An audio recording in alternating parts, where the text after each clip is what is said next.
Jailson Lino convida, novidade e informação pra melhorar sua vida. Podcast Jailson Lino convida. Olá, galera, mais uma vez a gente aqui no ar para falar de vocês, para vocês, com vocês. O assunto de hoje é internacional, é maravilhoso, é o que a gente precisa saber dentro da própria... os protagonistas das histórias, eu diria, que vai contar aqui. Lá do leste europeu para o Brasil, com história, com tanta cultura que a gente vai hoje viajar nessas histórias.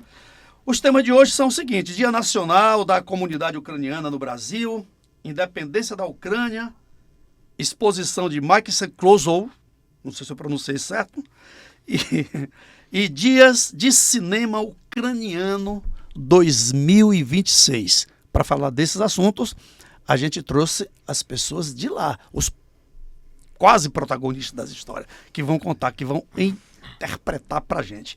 Já estão conosco ela que é produtora, intérprete, pesquisadora, professora de idiomas, originária de Belarus, o maior país da Europa sem saída para o mar, tá? Radicada aqui em Salvador, Bahia, desde 2011. Eu estou falando de Volha Franco, que está aqui conosco. Seja bem-vinda, Volha. Obrigada. E nós temos também a Ana.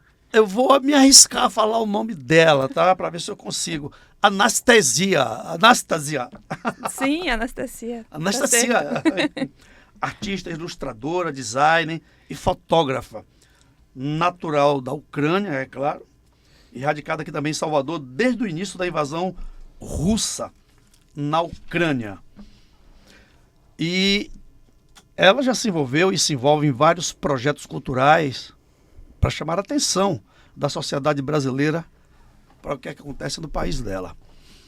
E, claro, o bom baiano, que está aqui do nosso lado, Paterson Franco, professor da UFBA, escritor, historiador, tradutor, deve falar mais de 10 idiomas. Eu vou te contar, hoje a coisa aqui está acima de tudo que eu imaginava, tá? Seja bem-vinda, Ana. Obrigada. Seja bem-vindo, Paterson. Muito obrigado por vocês estarem aqui. Então vamos lá. Ana, você chegou em Salvador em 2020. Sim. Desde que a invasão russa em grande escala começou, em 2022. Sim. Você tem feito arte aqui na Bahia como um megafone do seu país. Como é para você, estando longe da sua casa, da sua terra, ser essa ponte cultural e organizar um evento desse porte para o público soteropolitano? Olha, eu cheguei aqui no tempo da pandemia e quando a guerra da grande escala começou, eu percebi que isso é a minha missão. Falar sobre a Ucrânia, não somente ser ucraniana, mas falar sobre a Ucrânia e explicar para as pessoas que moram muito, muito longe do meu país. E por isso nós organizamos tudo isso desde 2022. Nós encontramos no primeiro dia da guerra de grande escala e acho que não tivemos folgas desde esse momento. É verdade. Nos conhecemos certinho, de 24 de fevereiro de 2022, que foi o primeiro dia da invasão. E foi também, eu estava procurando desesperadamente um grupo de ucranianos para se juntar aos protestos, enquanto a Ana tomou essa atitude sozinha e foi lá no Pelourinho só praticamente com cartaz contra a guerra, esperando encontrar lá uma multidão, que ela não encontrou. Salvador estava em clima do carnaval e não tinha assim grandes protestos, mas no mesmo dia a gente se conheceu e depois tocamos junto. Primeiro os protestos, depois vários eventos culturais também, porque vimos a importância disso, né, de divulgar, inclusive, essa mensagem através da cultura, né, e mostrar também a cultura do país. Muito bem, Paterson, e você, né, como bom baiano, onde é que você entra aí nessa história das duas, da Ana e da Volha? Então, Como foi o encontro de vocês? A pergunta é essa. sim, eu conheci Volha em 2011 e nos casamos em 2012. E nós estivemos na Ucrânia, inclusive. Foi lá que eu fiz o meu pedido de casamento a ela. E ela disse sim, né? Então, para nós, a Ucrânia tem um lugar muito especial no nosso coração. Não apenas por isso, mas também porque a história, a cultura são muito próximas de Belarus, que é o país de origem de Volha. Então, nós, acho que desde antes da invasão, ainda em 2014, já tínhamos essa conexão com o país. Eu morei naquela região por um tempo, entre 2009 e 2012, e desde então, quando eu voltei para aqui, eu comecei a fazer mestrado, doutorado, sempre nessa área de estudos eslavos. Então, eu tenho artigos, eu tenho livros, monografias publicadas em torno desses temas, bem antes ainda de conhecer a Anastasia. Então, isso já era um tema que sempre me chamou a atenção, né? E aí, quando nós nos conhecemos em 2022, fechou esse grupo, ou melhor, abriu, porque a partir daí começamos a realizar essas atividades culturais, inclusive para conscientizar o povo e mostrar a importância de tudo isso que está acontecendo e como é importante também fazer esse debate. Que legal, a gente fala assim de Cupido, né? Cupido brasileiro, Cupido ucraniano. Esse Cupido é universal, ele fala a língua, é a única língua que todos entendem com a maior tranquilidade, é a língua do amor. O amor que uniu vocês dois, né? Então, Mas agora imagina que nós fomos juntos em Kiev em 2012 e não encontramos ainda. Pois é. Tecnicamente estivemos ao E mesmo encontramos tempo. aqui mesmo, né? Isso. Em 2012, quando estivemos em Kiev, na capital da Ucrânia, que é importante, inclusive, né, levar para o público. Muitas vezes a gente vê nas notícias Kiev. Qual a diferença? Kiev, né? Kiev é um nome que vem do russo. Então, os russos até hoje chamam a capital da Ucrânia de Kiev, mas é importante, inclusive, mencionar que na Ucrânia hoje não se fala russo, né? Então, isso é uma relíquia da época soviética. E aí, o nome indígena, não, o nome da capital em ucraniano é Kiev. E nós estivemos lá em 2012, ela também estava, mas infelizmente não nos conhecíamos na época, mas que bom que nos conhecemos Sim. aqui em Salvador. qual foi o dia e mês que vocês se conheceram? Foi 1º de maio de 2012? Não, que quando se conhecemos? Perdão, quando nos conhecemos? Nos conhecemos em 16 de julho de Isso. 2011. Isso. Esse encontro de vocês, já que eu falei de Cupido, tem alguma coisa a ver com Iemanjá? Sim, tem muito a ver. Muito a ver com Iemanjá. perguntar, viu? Tem muito a ver com Iemanjá, nossa história. Agora eu tudo quero a saber. Agora eu quero Isso tudo é literatura também, né? Hoje nós trabalhamos bastante com literatura, do que ainda vamos falar, mas na época eu estava aprendendo português, comecei a ler em português e pensei, por que começar a ler, né? Na nossa região, o escritor, talvez um dos mais famosos, talvez o mais famoso, o escritor brasileiro é Jorge Amado. Então, eu estava aprendendo português, minha professora era de Brasília, e ela falava, quando vocês forem para o Brasil, vocês têm que escolher para que região você quer conhecer, porque o Brasil é muito diverso. Eu comecei a ler Jorge Amado, li Capitães da Areia, li Mar Morto, e depois do Mar Morto eu não conseguia mais parar de pensar em Salvador. É uma história assim, muito forte, né, sobre o mar, sobre os pescadores, sobre os marinheiros, sobre Iemanjá. E eu acho que eu fiquei meio louca, né? A primeira coisa que ela fez é, foi pedir um marido para Iemanjá. eu cheguei aqui, me levaram logo do aeroporto, as pessoas que me encontraram em Salvador, meus amigos, me levaram para o Rio Vermelho. Falaram, assim, meio que entre linhas, assim, que ali tá uma praia, inclusive. Tava muito escuro, tava um breu, 2011, assim, não tinha tanta iluminação no Rio Vermelho. Eu falei, praia eu vou logo. Aí eu cheguei, eu nem sabia que era a casa de Iemanjá aí do lado, não dava pra ver na escuridão. E eu entrei no mar, pedi pra Iemanjá um marido em 3 dias. Porque eu pensei, eu não quero deadline. que ela me entregue um marido daqui a 20 anos, não vou nem lembrar o que eu pedi. Aí pedi marido em 3 dias, dei uma descrição completa. Tem a lista. Tinha uma lista assim enorme de o que ele tinha que ser, e tem tudo dessa lista e mais um pouco. Então, assim, no dia seguinte a gente se conheceu. Então para quem não acredita em Iemanjá, gente, eu sinto muito. Agora 15 anos. Que 15 legal, anos já que você citou Jorge Amado, boa parte do mundo conhece o Brasil, especialmente a Bahia, através do Jorge Amado, Tenda dos Milagres, né? E muito mais do que o próprio baiano. Então vem gente de tudo quanto é parte do mundo, assim como vocês vieram da Ucrânia, com tudo já da história do Brasil, sobretudo da Bahia, através de Tenda dos Milagres, através de Jorge Amado, e o baiano não sabe onde é que fica, como é que é, não sabe. Então, graças a Deus que teve o Jorge Amado para trazer vocês aqui pra gente, né? Que legal, que legal. Volha, você percebe alguma conexão entre o povo baiano, né, com sua crença, com sua cultura, com o povo ucraniano? Há alguma conexão que você percebe?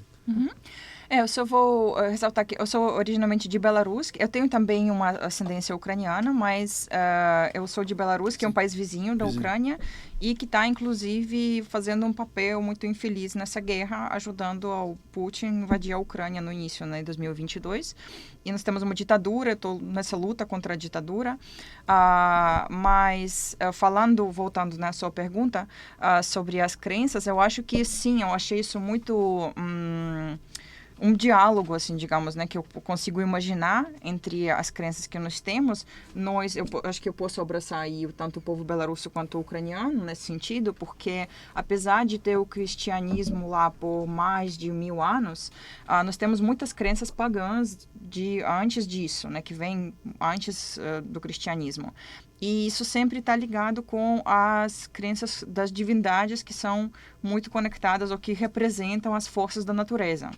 Então, por exemplo, quando eu li que tem Iemanjá no mar, para mim fez todo sentido, que, assim, não questionei em nenhum momento. Então, essa presença, né, dos orixás, a presença de entidades, assim, divindades nas forças da natureza, isso é muito lógico para a gente. Nós também temos aí o deus do trovão, que é Perun, né? Ou tem em Belarus o Perun, em ucraniano Perun, né? Nós temos também os deuses dos rios, os deuses da floresta. Temos também várias entidades assim menores, né? Que não são deuses, mas são espíritos. E geralmente humanos conseguem dialogar mais com esses, né? Sempre tem o espírito da casa que esconde as coisas e você tem que fazer um ritual aí para pedir para ele devolver. Então tem umas coisas parecidas também, né? Sempre encontramos isso. Aqui dentro o Saci Pererê, né, dentro do como é que chama?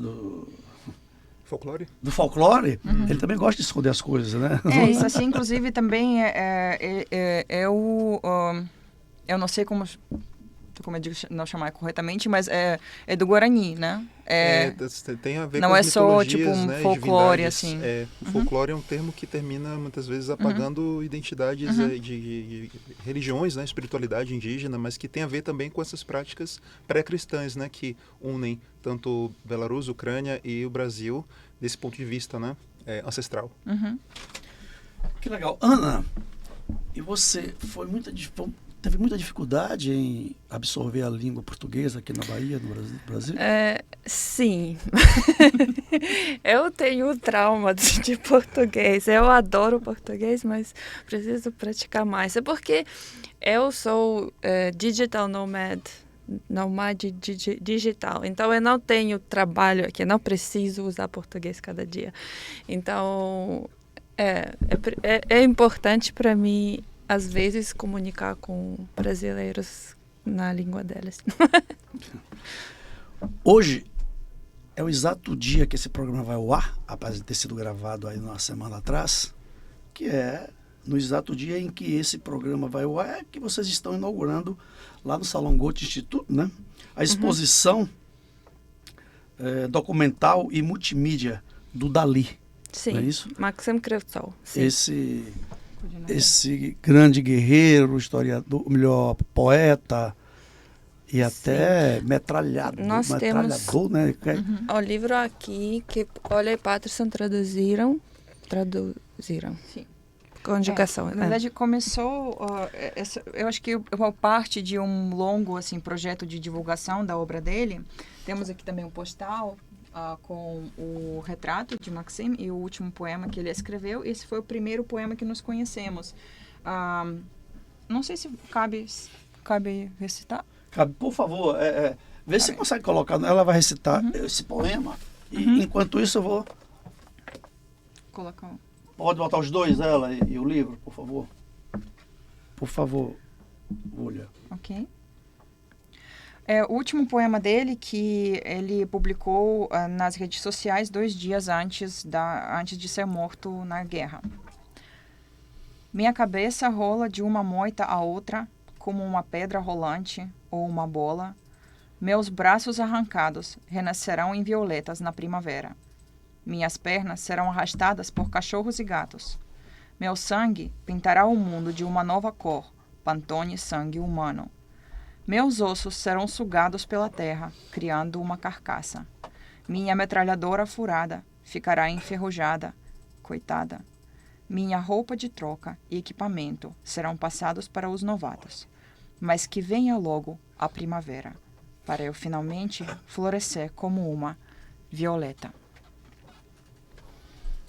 Dias antes, 2 dias antes. 2 dias antes da sua morte, Ele em publicou fronte, esse no poema. combate, né? Sim. Ele escreveu esse poema. Eu carrego também essas palavras aqui comigo, né? Mas que venha Mas logo a que venha logo primavera, para eu para eu finalmente finalmente florescer. como uma violeta. Gente, eu fico aqui a pensar como que um guerreiro, né? Uma pessoa que vai para a guerra e sabe que o final da guerra vai ser exatamente o que ele preconiza, o que ele diz, o que ele vê nesta poesia. Com tanta leveza de uma pessoa. Como é para um ser desse ir para o fronte, pegar uma metralhadora e matar alguém e por ela também ser morto? Como é que isso funciona na cabeça de um poeta, de um... Me parece que ele sempre foi assim um poeta e um artista em vários assim muito amplo sentido, e ele morreu jovem, ele foi morto aos 33 anos. Ele se alistou na guerra em 2014, quando a Rússia a primeira vez, né, anexou a Crimeia e invadiu a parte do leste da Ucrânia. A primeira vez ele tinha que idade? Então podemos calcular 24? Ah, Não, já- 20, já. 24 era anos. 24. Sim, aos 24 anos ele foi lá, treinou para ser um metralhador e foi operando metralhadora.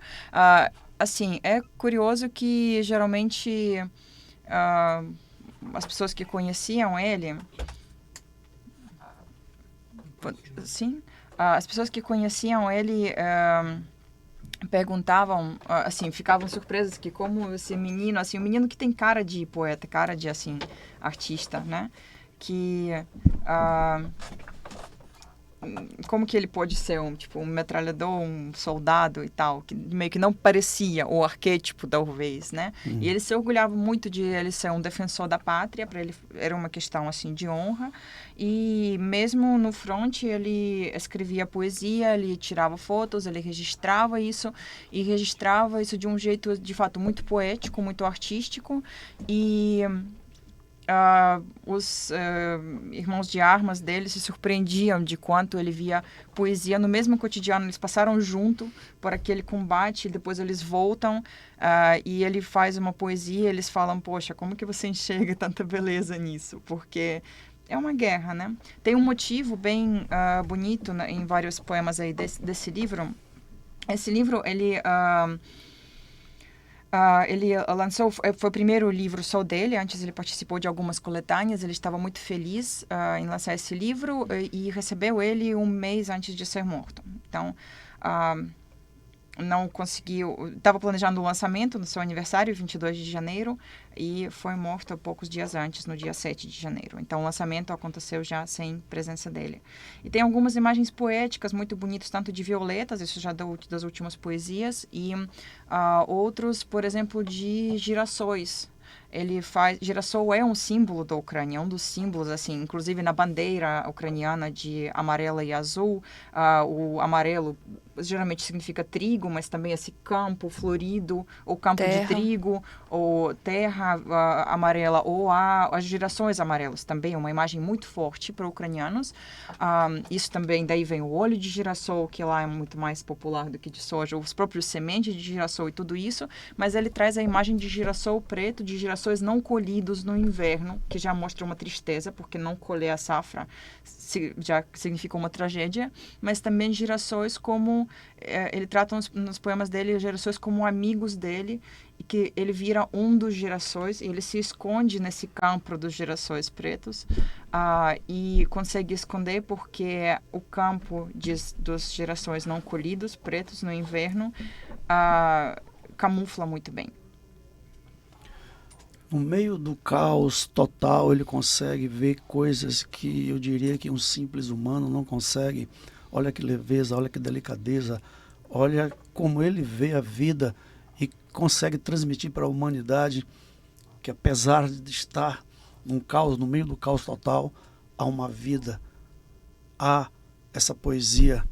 É realmente interessante esse trabalho, essa atmosfera que ele nos traz em recordar a sua poesia e nesse trabalho belíssimo que foi a tradução que você e o Patterson fizeram, que é Poemas de Seteira, da Seteira. Engraçado, eu estava vendo o poema da Seteira, exatamente como que pode ver numa fresta de uma tábua, de uma porta, né, para que dali eu vá atingir alguém com uma seta ou coisa parecida. E ele traz a poesia, ele traz o lado belo da vida que acontece no meio do caos. Parabéns, é de fato emocionante esse trabalho que vocês estão fazendo. Quando acontece, então, e aonde? Vai dar na Sala Walter da Silveira, né? Sim. Não, então, vai ter alguns eventos, né, dedicados ao dia da... estamos abrindo hoje a exposição de fotografias e também exposição de e sobre Maxim Crusoe no Instituto Goethe, no Goethe Institut, na ICBA, no Corredor ICBA. Vitória. No ICBA, no Corredor da Vitória. A exposição vai estar em cartaz até 18 de setembro, então venham visitar e prestigiar. Porque, como eu falei, né, ele registrava a guerra tanto em poesia quanto em fotografia, então tem as fotografias dele e tem também vídeos documentais sobre ele, vídeos com ele recitando a sua poesia, o legendado, e documentais baseados na sua poesia, que também é um trabalho artístico assim incrível. Então tudo vai estar exposto no Goethe Institut, no Corredor da Vitória. Isso, mas também tem depois disso os dias de cinema, que aí sim vai para a Sala Walter da Silveira. Isso. Inclusive, né? Você pode falar mais sobre?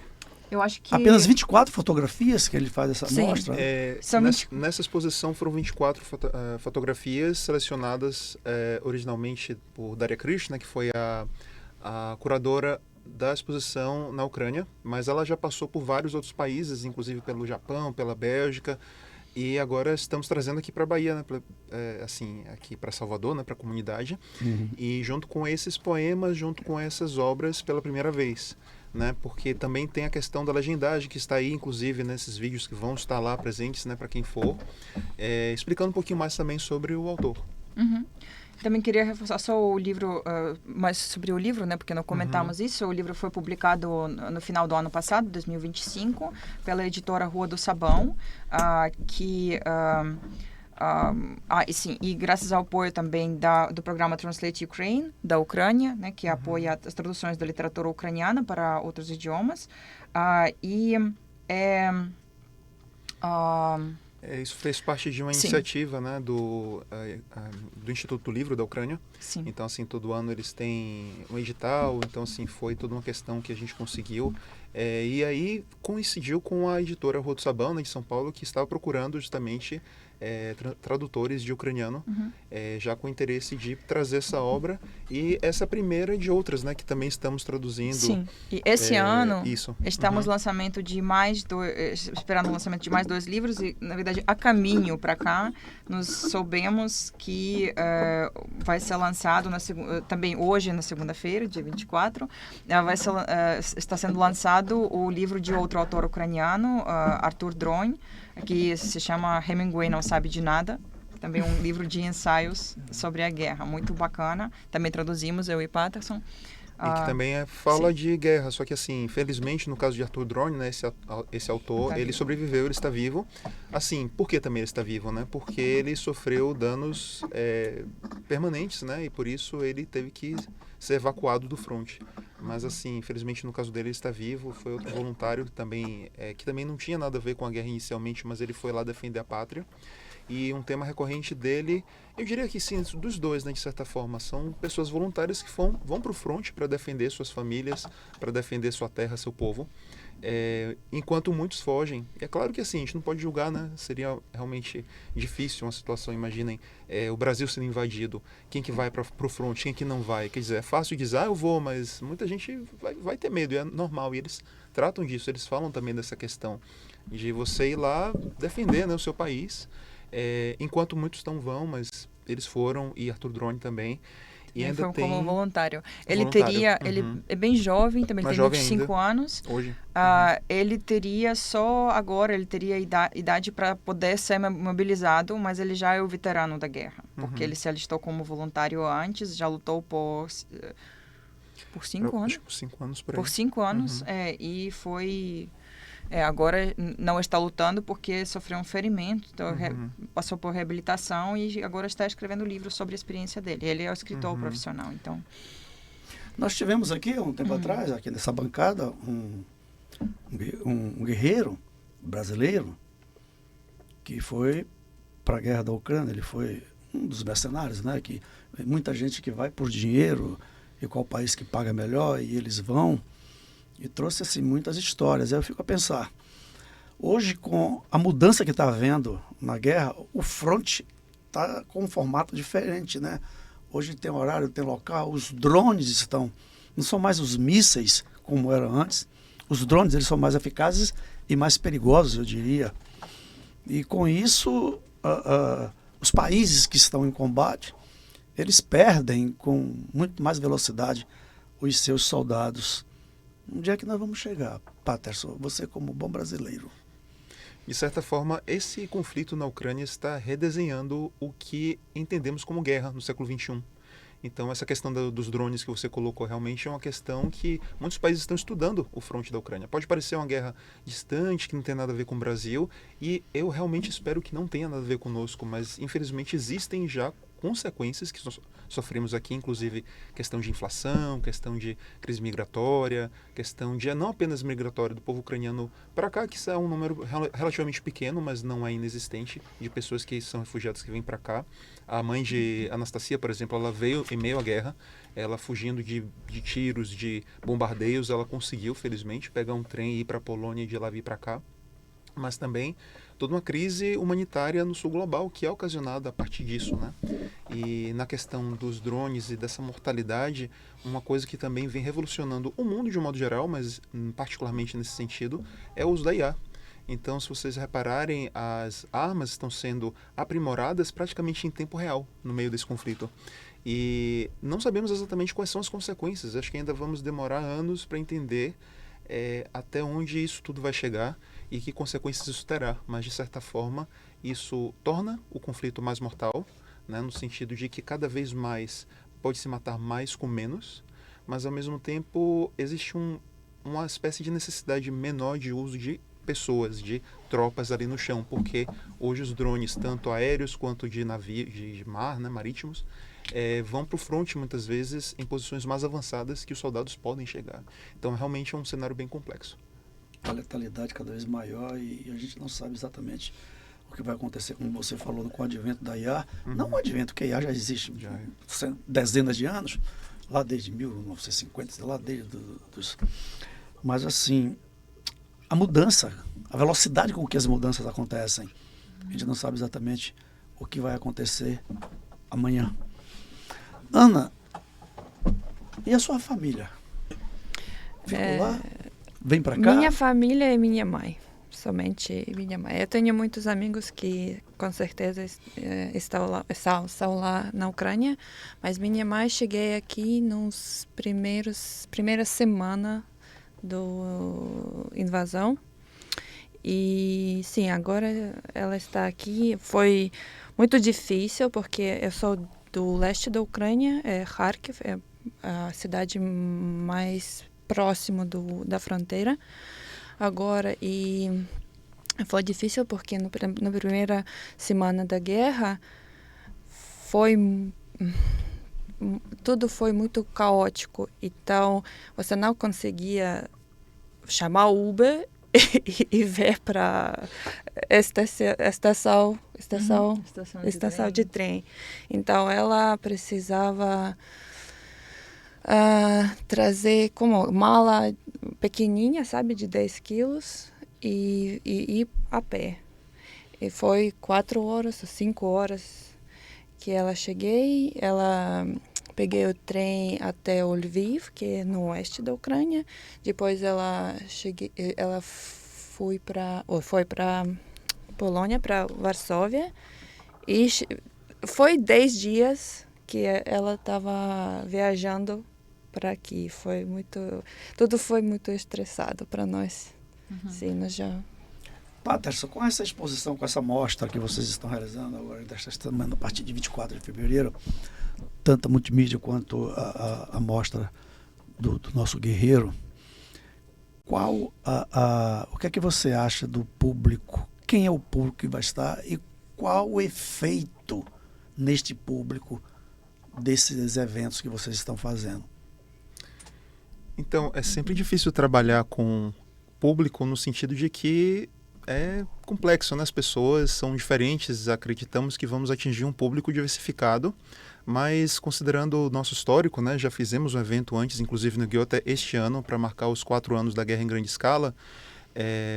Acredito que teremos um público que, pelo menos, não é indiferente a esse tema, né? Esse assunto, e é importante também conscientizar justamente quem já tem alguma informação que pode, de repente, aprender mais e pode levar isso a outros lugares e ajudar-nos, inclusive, né, a conscientizar mais pessoas, ou também pessoas que realmente não têm ciência do que está acontecendo, que estão apenas passando ali por acaso e que estão vendo a exposição, e nós esperamos que essas pessoas possam não apenas enxergar uma situação lastimável, que é a guerra, que é uma tragédia, claro, mas também a humanidade que está ali, né, tentando resistir a esse cenário já há anos, né? Se considerarmos desde 2014, já são mais de 10 anos de guerra, e assim, entender como isso tem alguma espécie de repercussão mesmo aqui no Brasil.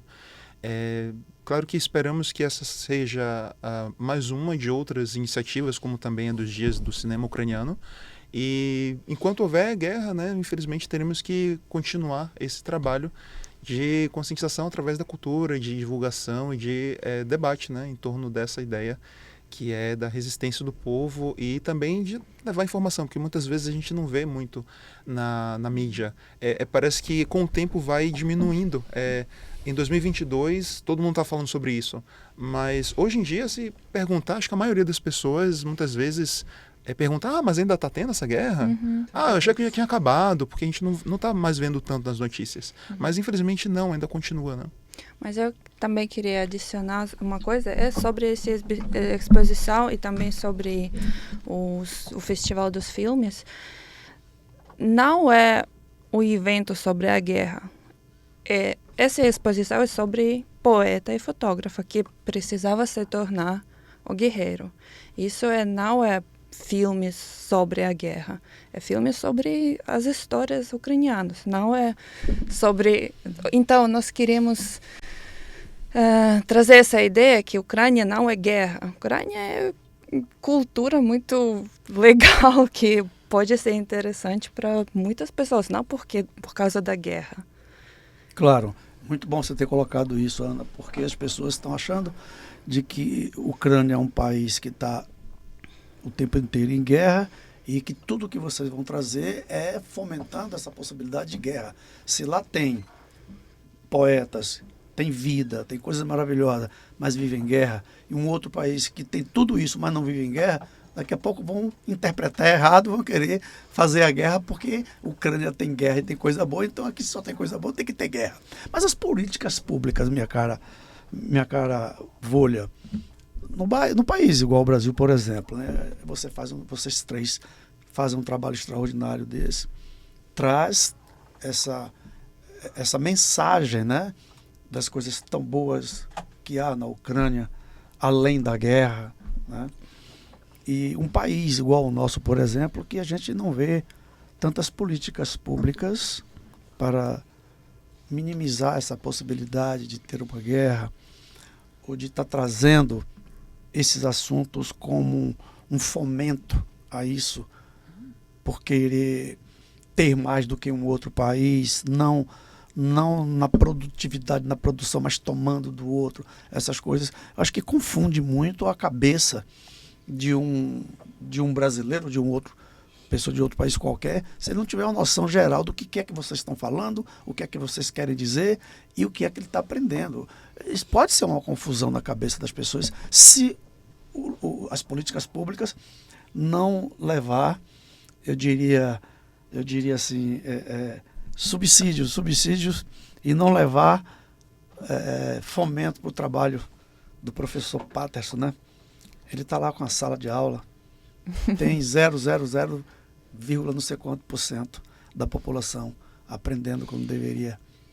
A maioria, né, um percentual bem grande. Nós temos poucos Patterson, são essenciais, falando de Bahia, de Brasil, e muito poucas pessoas para estar escutando Patterson, né? Acabei eu não fazendo pergunta, discorri aqui sobre um pensamento meu. Então, a verdade, o país, a política, as políticas públicas não tinham que mudar radicalmente para poder entender o que é que vocês estão fazendo? Professor Patterson. Então, o Brasil, claro, tem muitos problemas. Acho que todo país tem seus problemas, né? Então, é difícil realmente colocar como prioridade esse ou aquele assunto. Vivemos, inclusive, num período de muita polarização, né, na política. Muitas vezes as pessoas, inclusive, levam essa questão da Ucrânia para o lado político, como se fosse só um lado certo e outro errado, sendo que o mundo é sempre mais complexo, né? Eu acredito que, sim, sempre é possível pedir mais apoio, né, de instituições públicas e privadas também. Eu acredito que nesse sentido aqui é um ótimo espaço aqui. Temos muito que agradecer a vocês por nos acolher e por oferecer essa plataforma, né, para que possamos falar mais diretamente com o público. Mas acredito que em termos de iniciativas públicas, existem algumas, mas assim, sempre é necessário dialogar mais e trazer mais. Eu acho que inclusive esse tipo de trabalho que a gente faz através de filmes, através da cultura, de uma certa forma, é um pedido também de apoio para que mais seja feito em termos de engajar a sociedade civil, engajar as instituições, mesmo porque isso tudo, como eu falei anteriormente, tem a ver com o Brasil. Não é uma questão apenas de distância. Mas acho que para trazer essa mudança radical, como você falou, seria realmente necessário conscientizar, em primeiro lugar, né, as pessoas, as instituições, entender que o mundo globalizado em que estamos está intimamente interconectado. Então, quando a gente pensa... É até difícil quando a gente pensa em cultura brasileira, fazer cultura no Brasil, a gente sabe que é difícil, né? Então, imagine então trazer um tema de fora, de um país que as pessoas pouco ouvem falar, e quando ouvem falar é sempre naquele mesmo estereótipo de guerra, de colonialismo, de imperialismo. Então, eu diria que essa mudança radical talvez tenha a ver com a própria visão de cultura, como, por exemplo, o nosso antigo ministro, né, da cultura, Gilberto Gil, né? Gilberto Gil uma vez falou isso, que a gente tem muito essa ideia de cultura como uma coisa distante, uma coisa que é supérflua muitas vezes, quando na verdade a cultura é tudo. A cultura é o nosso arroz com feijão, é o que a gente escuta, é o que a gente veste, é o que a gente respira, e de certa forma eu diria que as políticas públicas poderiam nos ajudar de um modo geral, aumentando o acesso à cultura e também o fomento à cultura. Beleza, você trouxe um assunto, quer dizer, você está discutindo sobre um assunto legal. As políticas públicas deveriam sim trazer aí apoio para o fomento à cultura. Por exemplo, quais são os filmes que vocês vão exibir nesse trabalho que vocês estão fazendo? Eu acho que a Anastasia vai poder explicar melhor, e inclusive falar que isso, os Dias do Cinema Ucraniano em Salvador faz parte de um projeto maior que começou o 20 de agosto, né? No dia que a gente está gravando esse podcast, sim, na verdade, que ele vai ao ar dia 24. Dia 20 já começou em Curitiba. Sim, nós temos 8 cidades que vão mostrar os filmes ucranianos. Quais? Sim, Curitiba, Prudentópolis, porque tem comunidade ucraniana muito grande lá. Belo Horizonte, Brasília, Salvador, Porto Alegre, Rio de Janeiro e Ribeirão Preto, que é São Paulo. Sim. Então, nós temos muitas pessoas lá nas locais que organizam tudo isso. Agora, aqui, nós estamos organizando isso numa sala de cinema Walter da Silveira e também Goethe Institut. Nós vamos trazer a produtora ucraniana de filmes, aqui é Panfi. Esperamos que ela vai falar mais sobre o filme e também vamos fazer o painel com ela. Então, na verdade, acho que temos somente um filme que é sobre a guerra atual, que é nossos pets e a guerra, mas não é sobre a guerra, é sobre pets na guerra. Né? Sobre o resgate dos animais. Resgate dos animais. A gente vê nas matérias televisivas aí, quando faz os resgates dos animais, é importante esse assunto, muito importante. Sim. Mas quando eu falei isso, meu caro Pater, é o seguinte, das políticas públicas, e eu perguntei em seguida quais são os filmes que vocês estão exibindo, né? Olha só, filmes importantíssimos que estão trazendo mensagens de altíssima relevância para a conscientização de uma população, mas essa distribuição, quem é que sabe? Te falar, todo mundo sabe do Homem-Aranha aí, todo mundo, o Homem-Aranha está bombando. Fala um filme aí, Big, que está no ar aí, que a distribuição mundial, vamos falar de Brasil, que tem verba, que todo mundo sabe. Eu citei agora Homem-Aranha. Tem um outro aí agora que vai... Duna. Pois é. Essa política de distribuição, então, acaba restringindo os espectadores. Quem é que vai ver esses filmes, né? Ainda há pouco estava acontecendo aqui na Bahia, com a nossa Sol, né? Sol Moraes. Os filmes que não vi, ou seja, até produzem os filmes, né? Com todos os assuntos, tal, e na hora de distribuir, tem uma multidão de filmes, vamos dizer assim, né? Engavetado, uma grande quantidade de filmes que não viu. E que a Sol Moraes resolveu, inclusive na Walter da Silveira, não foi? Exibir lá os filmes que eu não vi.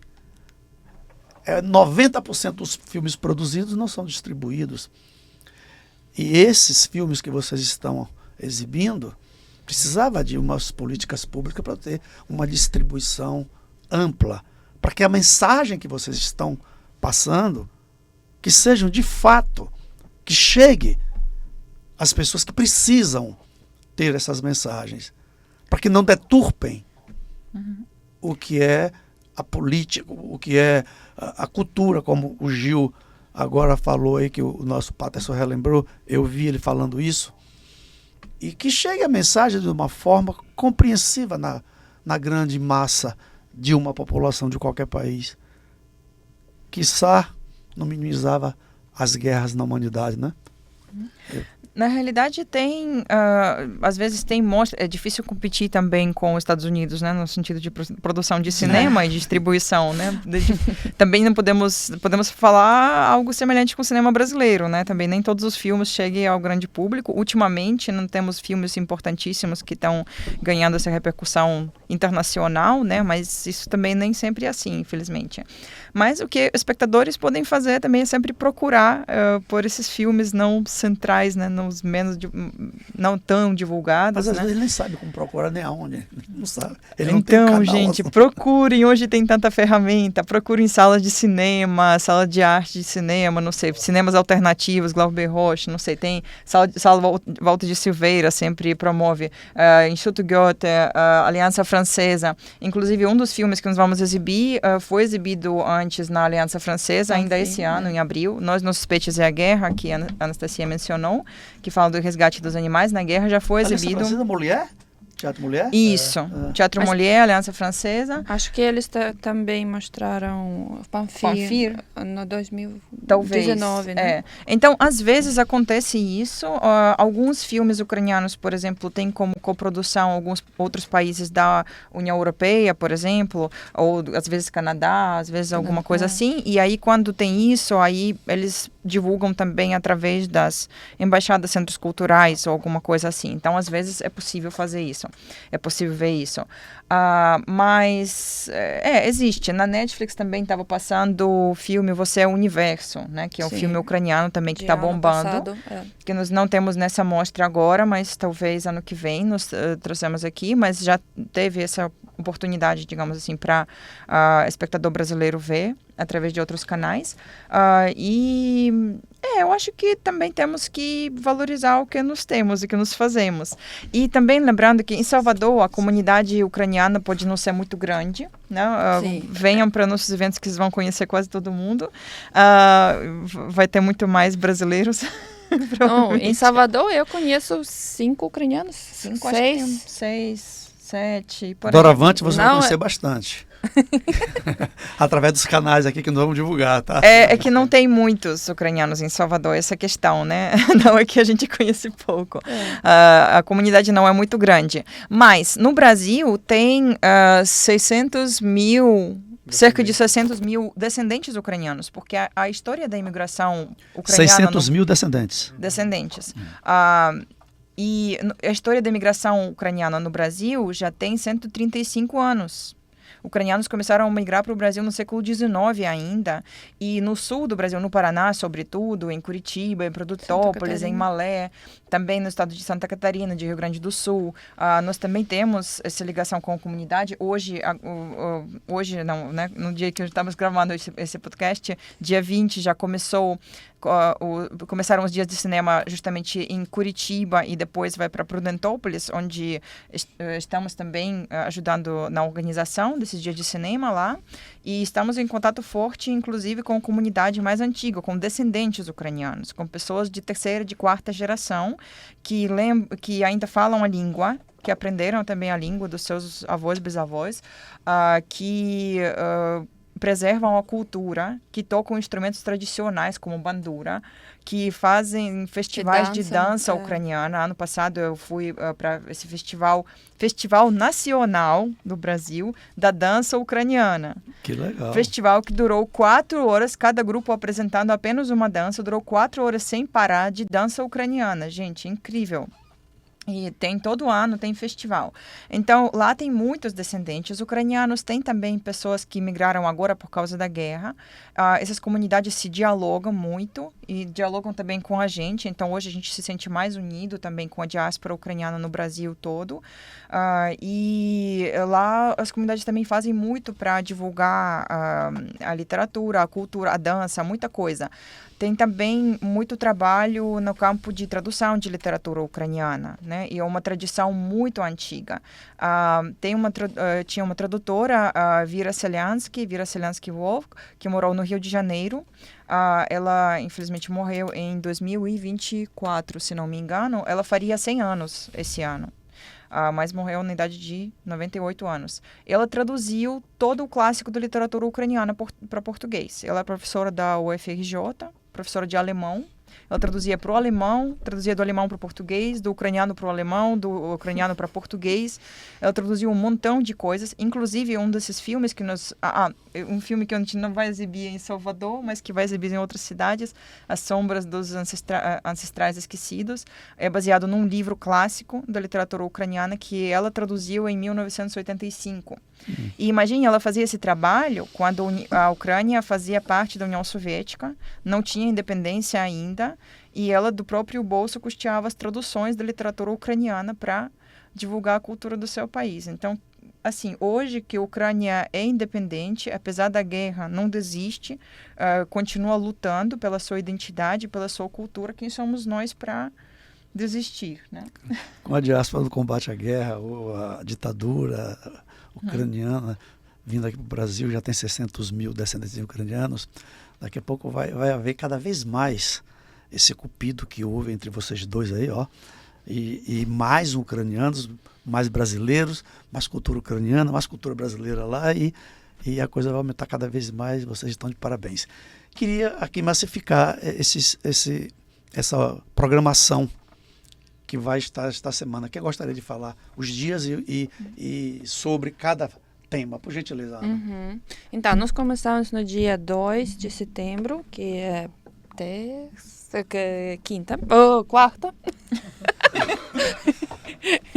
Então, o primeiro filme é Pamfi, que é sobre a parte da Ucrânia, o nome é Bukovina.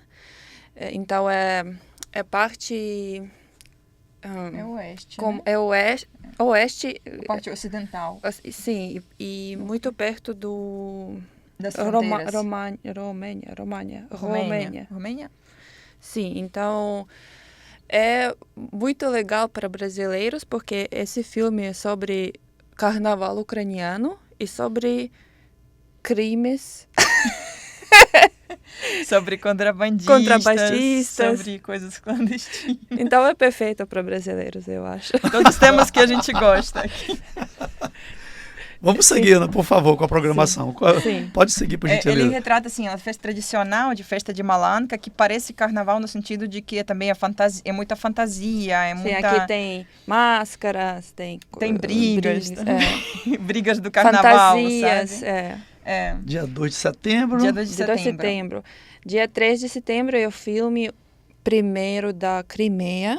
Sim, E é filme primeiro... é o primeiro filme. O primeiro filme com língua. Com a língua dos tártaros da Crimeia. Sim. É sobre a Segunda Guerra Mundial e a luta dos tártaros crimeias. Então, é sobre a guerra, mas é outra É guerra. outra guerra e é, na verdade, sobre a deportação, sobre a repressão contra os tártaros da Crimeia, que é um dos povos indígenas da Ucrânia. Inclusive, é um assunto também que pode ser bem interessante para brasileiros, que a Ucrânia tem 3 povos indígenas, todos são povos originários da Crimeia, né, que hoje está ocupada pela Rússia, mas é um território ucraniano, internacionalmente reconhecido como tal. E a Ucrânia também, além de lutar pela identidade ucraniana, né, e tudo isso, e cultura ucraniana, também preserva e luta pelas identidades e culturas dos povos originários da Ucrânia. Tártaros da Crimeia são talvez mais conhecidos, mais famosos. E eles todos foram deportados, logo depois da Segunda Guerra, foram todos deportados de lá para Sibéria, não sei, para, enfim, campos de concentração, e foi, assim, basicamente um genocídio, assim, dos povos originários lá. Então, é uma história, assim, triste, parece antiga, né, mas infelizmente atual, porque as repressões contra o povo tártaro da Crimeia também continuam hoje na ocupação russa, né? Essa história acontece em todos os países.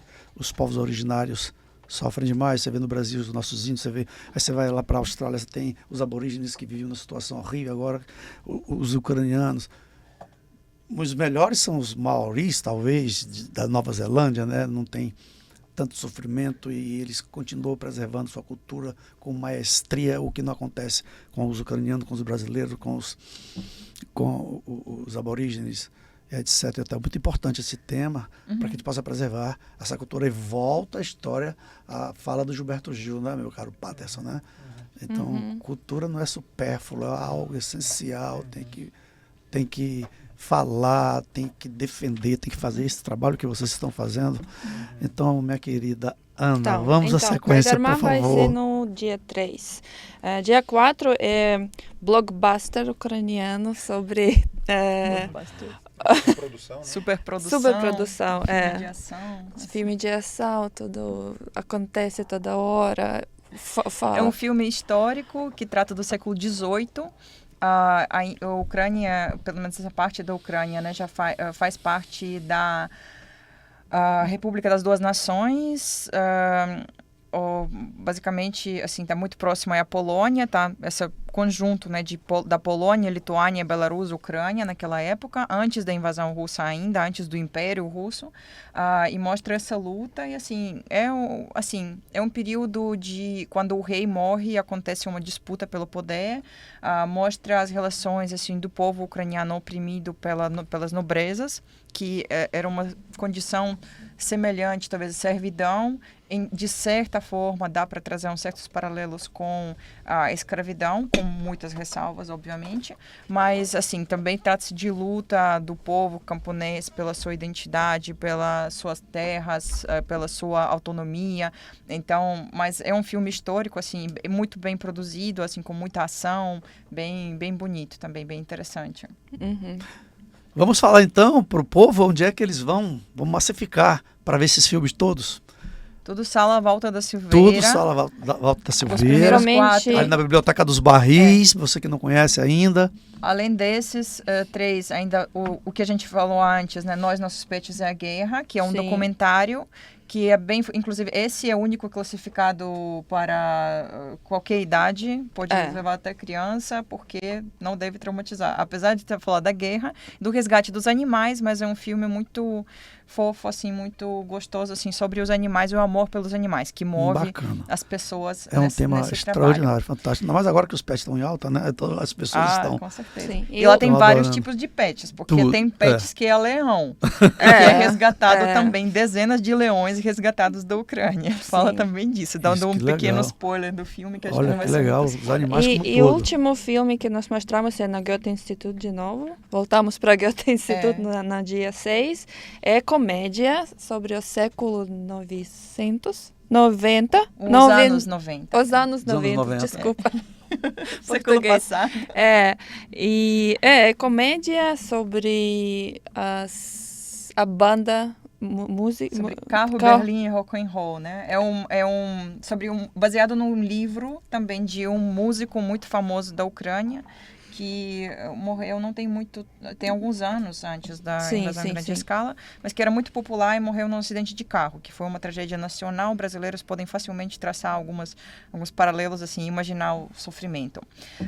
E ele continua sendo famoso até hoje, o legado dele, e tem muita música dele no filme, e o filme é baseado num livro dele que, como ele conta, na década de 90, quando ele começava a carreira, mas estava na dúvida se ele fazia música, se não fazia, e ele faz uma aventura.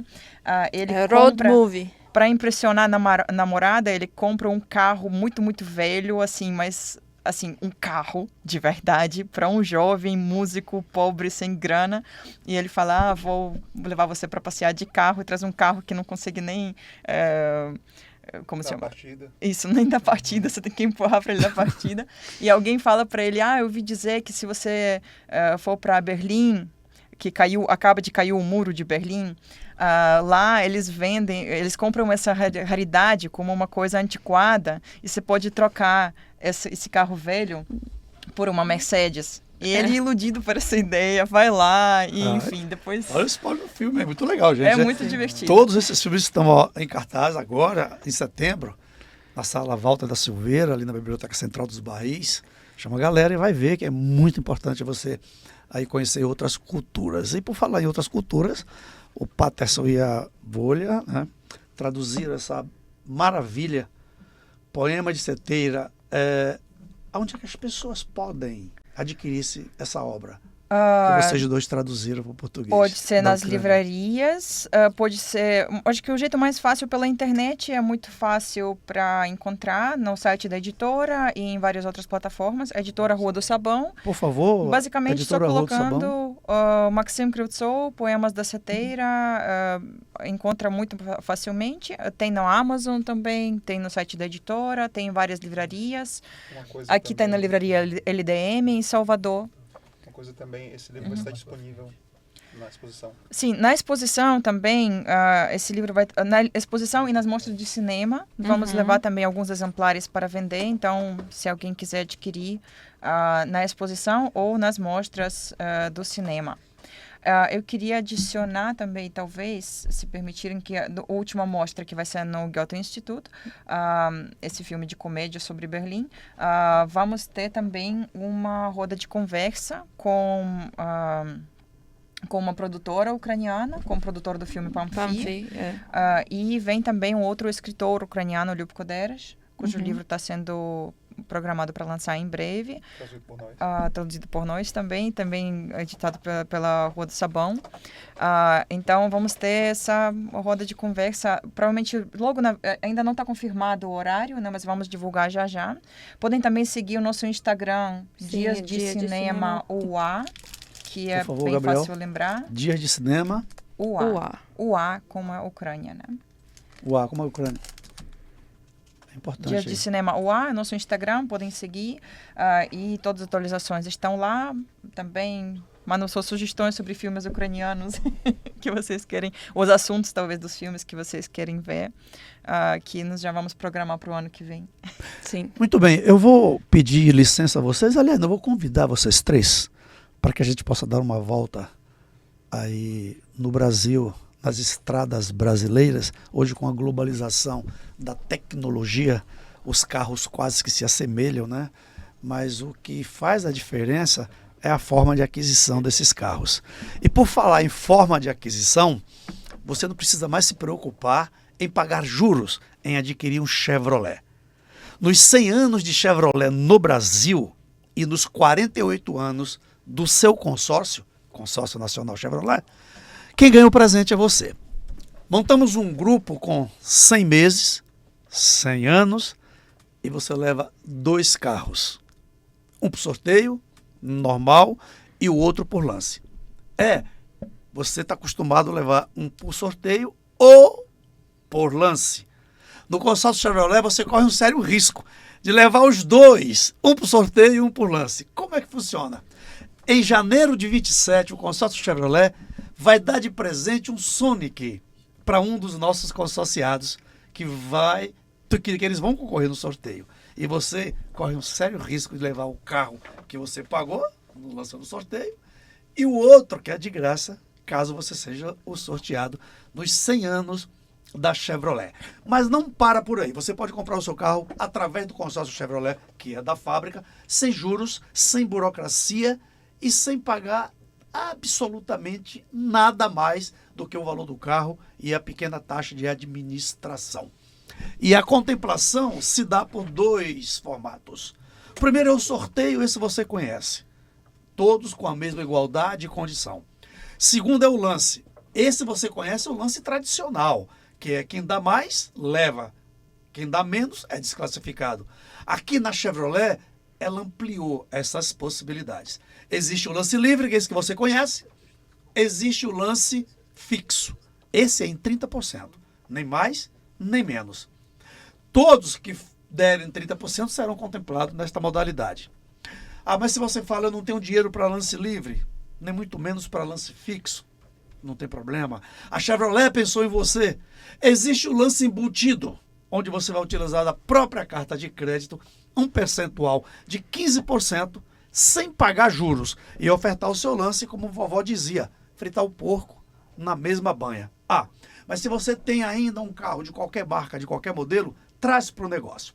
Oferta como lance no todo ou em parte. A outra parte você leva como troco e ainda reduz o valor das parcelas vincendas ou encolhe o prazo de pagamento. Tudo isso só vai acontecer se você tomar a iniciativa de colocar a máquina aí do seu celular para o QR Code que está na tela. Aponta a câmera do seu celular. O seu contato vai cair diretamente na equipe do consórcio Chevrolet e a gente vai te dar um tratamento humanizado. Entender as suas necessidades, confrontá-las com as nossas possibilidades e juntos vamos encontrar a solução do nosso problema. Porque nós temos algo para resolver. Você quer comprar um carro, eu tenho esse carro para te vender. Então esse elo que nos une é todo seu, é todo meu. Consórcio Chevrolet da fábrica para você. Pois é, voltamos a bordo de um Chevrolet e aqui estamos. Patterson, minha querida Volha, Ana, quantos livros você já traduziram? De quais línguas para o português? Do português para onde? Vá lá. Olha, pela Rua do Sabão, esse foi o nosso primeiro livro, Poemas da Seteira. E desde então, isso foi ano passado que lançamos. Depois disso, esse ano já traduzimos 2 outros livros. Um está sendo publicado agora, soubemos hoje, que ele já vai estar sendo lançado. E o outro deve ser lançado ainda esse ano também, mais tarde. E eu acredito que esse é o início de uma boa parceria, uma parceria de longa data com a editora Rua do Sabão. Então, hoje, além de saber do livro de Arthur Dronhe, que está sendo lançado, né, pela editora Ruda Sabão em português, eu soube também que teve uma obra de um autor muito famoso brasileiro, que vocês provavelmente também já ouviram dizer, Paulo Coelho, um livro... O mago. O livro O Alquimista foi publicado pela primeira vez no idioma belarusso, Olha só. que já fez sucesso no mundo todo. Mas não nos Mas em conhecemos. Belarus só foi traduzido e lançado agora. E tem o que mais? Maxim Krivtsov também me empolguei tanto que eu traduzi, além de português, traduzi para belarusso também. Tem um livro com algumas poesias dele que foram lançadas no início desse ano e estamos preparando também um livro completo, esse grande. E o que mais? É isso. Patterson também traduz para o inglês, não sei. Conte aí, isso tem muita coisa. Tem alguns livros para o inglês, mas a princípio tem a antologia negra de Eudásio Tavares, que eu traduzi para inglês. Foram 4 livros. Lígia de Oxum, que é um libreto, né, da ópera. Também Nossos Ancestrais, Nossos Colonizadores Africanos, de Eudásio Tavares. Também Xangô e Candomblés da Bahia. Além disso, também teve um livro que eu lembrei agora de Belarus, que a gente traduziu, de poetas e escritores de Belarus que estão ou que estavam em prisão por motivos políticos, que foi publicado pelo Memorial Vozes da Resistência de São Paulo, pelo Memorial da Resistência em São Paulo. O nome do livro é Vozes da Resistência. E se vocês procurarem, está disponível online também, é gratuito no site do Memorial da Resistência em São Paulo, que é contra a ditadura de Belarus, né? Em 2020, infelizmente, Belarus foi motivo de muitas notícias, vocês podem procurar. O Vôlei, inclusive, fez entrevistas na Globo News e outros canais, assim, também falando sobre essa questão. E aí tem esse livro que a gente traduziu.